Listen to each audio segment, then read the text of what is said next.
1991, date à laquelle le Kazakhstan proclame son indépendance. Le pays est souvent qualifié de pays d'Asie centrale en raison des liens historiques, linguistiques, culturels et politiques. Astana devient par la suite nouvelle capitale du pays indépendant. Localisée au cœur de la steppe kazakh, la ville se distingue par une architecture résolument avant-gardiste, œuvre de plusieurs architectes. Gratte-ciel, monuments modernes, espaces verts se côtoient. La ville a reçu le prix de Ville pour la paix de l'UNESCO en 1999. Elle est de plus membre de l'Assemblée internationale des capitales et grandes villes depuis 2000. Malgré un régime présidentiel considéré comme autoritaire, une dimension du territoire étendue, une culture et une histoire différentes, la principauté et le Kazakhstan partagent des ambitions similaires. Les échanges entre les deux pays sont fructueux sur des marchés forts et stables, et ces derniers ont une vision semblable, une vision vers une économie verte, respectueuse des principes fondamentaux du développement durable. C'est à tous les niveaux un très très grand pays et un tout petit qui se retrouve en complète osmose. Je dirais que c'est des relations excellentes et à plusieurs niveaux. Tout d'abord, ce sont des relations, je dirais, presque personnelles entre Son Altesse le Prince Albert et le président Nazarbayev, qui ont évolué au cours des années et qui sont devenues vraiment des relations, j'oserais appeler, amicales. Ensuite, nous avons de nombreux échanges commerciaux. Je dirais une même vision sur l'environnement et l'exposition en est l'exemple parfait. L'exposition internationale 2017 est une plateforme de débat et de découverte qui rassemble les acteurs économiques, politiques et technologiques dans une réflexion commune avec pour thématique énergie du futur. En parfaite adéquation, le pavillon Monaco a choisi, lui, de réfléchir l'avenir. Le but étant de concevoir un meilleur futur grâce aux énergies renouvelables.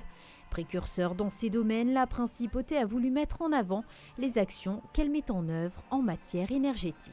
Le concept est très bien réalisé par le logo du pavillon. En fait, deux éléments symétriques qui représentent le territoire, Monaco, ainsi que la mer Méditerranée. La réflexion de la ville sur la mer et également une réflexion entre l'environnement et l'homme.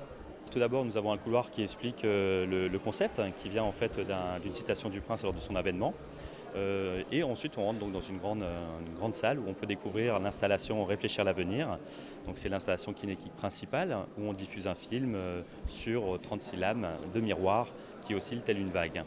Une fois le film présenté, nous rentrons dans l'espace arrière du pavillon où on peut tester les Oculus pour découvrir la ville. Donc là, nous sommes à la réalité virtuelle, on a des images pour visiter Monaco et des animations sur une base de données écotourisme mais aussi historique des bâtiments de la principauté. On invite ensuite les visiteurs à découvrir l'extension en mer sur une maquette qui est animée par une projection en mapping.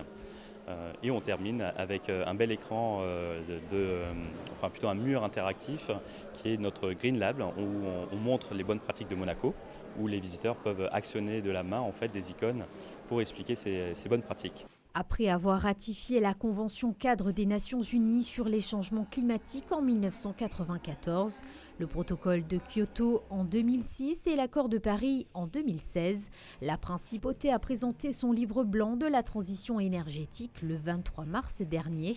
Le souverain a expliqué sa vision pour un Monaco plus propre d'ici 2050. Le pavillon Monaco à l'exposition internationale Astana 2017 en est totalement le reflet. C'est toujours important de faire connaître les grands changements en cours à Monaco, d'autant que le thème de l'exposition, c'est l'énergie du futur. Donc avec tout ce que nous avons initié à Monaco en matière de démarche de transition énergétique, alors après le livre blanc, c'est le temps de l'action. Il y a des projets dans le domaine du solaire, dans le domaine des audits énergétiques des bâtiments, de la réglementation énergétique. Donc tout ça, c'est un mouvement général à Monaco et je pense que le pavillon est un lieu où ce message aussi de changement à venir en principauté peut s'exprimer.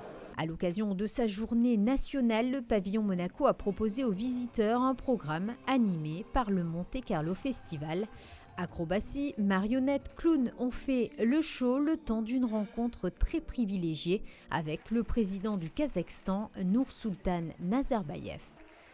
Dans la soirée, le dîner de gala aux allures circus dinner a clôturé l'événement. Sous l'impulsion du prince Régnier III et depuis sa création en 1974, le Festival international du cirque de Monte-Carlo s'est inscrit parmi les plus prestigieuses manifestations mondiales. Organisé et présidé avec passion par son Altesse Sérénissime la princesse Stéphanie, le festival présente chaque année une sélection des meilleurs numéros internationaux qui attirent de très nombreux spectateurs. La venue du cirque au Kazakhstan a ainsi permis de démontrer une fois de plus le potentiel de ces artistes. Pour nous, c'est un grand honneur que le cirque représente Monaco, justement, parce que je pense qu'on contribue énormément à l'image de Monaco dans le monde, et surtout dans les pays comme le Kazakhstan, parce qu'on a eu l'occasion de recevoir des artistes kazakhs au festival de nombreuses fois. Et donc, pour nous, c'est un grand honneur, comme on avait fait précédemment à Shanghai aussi. Et je crois que c'est bien que le festival soit là et fasse un spectacle pour la journée nationale de Monaco. Le souverain souhaite que la principauté soit un exemple en matière de sobriété énergétique et de développement des énergies renouvelables. Les orientations du Kazakhstan ont été fixées à travers la stratégie 2050, avec un concept de transition vers une économie verte. L'objectif aujourd'hui du pays est de fournir à l'horizon 2050 la moitié de son électricité totale en énergie renouvelable. Cet engagement est activement soutenu par le souverain. Je crois bien les engagements de la principauté.